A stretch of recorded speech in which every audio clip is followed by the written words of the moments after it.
ব্যাংকগুলির জালিয়াতির বিষয়ে ব্যাংকের মালিক পক্ষ বা ব্যাংকের পরিচালকদেরকেই এককভাবে দায়ী করা হয়। আসলে কি তাই? এমনই একটি টক শোতে আজকে আমরা কথা বলবো।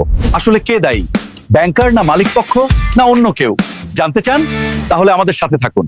আচ্ছা, আমি প্রথমেই ব্যাংকারের নিকট জানতে চাইবো ব্যাংক জালিয়াতির জন্য দায়ী কে? আপনাকে অনেক ধন্যবাদ একটি সময় উপযোগী প্রশ্ন করার জন্য।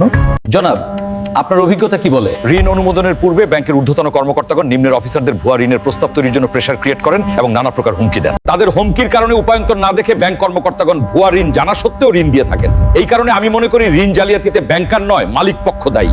এবার আমি এই বিষয়ে ব্যাংকের মালিক পক্ষের বক্তব্য শুনবো। দেখুন, যে কোনো ঋণের প্রস্তাব প্রথমে শাখা থেকে যাচাই বাছাই করে প্রধান কার্যালয়ের সংশ্লিষ্ট বিভাগে প্রেরণ করা হয়। উক্ত বিভাগ যাচাই করে ঋণ প্রস্তাবের সঠিকতা পেলে এমডির মাধ্যমে বোর্ডে প্রেরণ করা হয়। বোর্ড ব্যাংকারদের পরামর্শে ঋণ অনুমোদন হয়ে থাকে। তাহলে মালিক পক্ষের দোষ কোথায়? এবার আমি ব্যাংকারের বক্তব্য শুনবো। বলুন। ভুয়া ঋণের প্রস্তাব শাখায় প্রেরণ করার পর ব্যাংক কর্মকর্তাকে নানা প্রকার হুমকি দেওয়া হয়, আবার লোভনীয় প্রস্তাবও দেওয়া হয়। এই জন্য আমরা এই কাজ করে থাকি। এ ব্যাপারে মালিক পক্ষের বক্তব্য শুনবো। এই ধরনের কথার কোনো দালিলিক প্রমাণ নেই। পরিচালক বা মালিক পক্ষ ব্যাংকের ঋণের বিষয়ে কোনো প্রকার হস্তক্ষেপ করে না। সুধী দর্শক, আজকের বিষয়ে কে দায়ী, ব্যাংকার না মালিক পক্ষ? আপনারাই বিচার করুন। Good bye.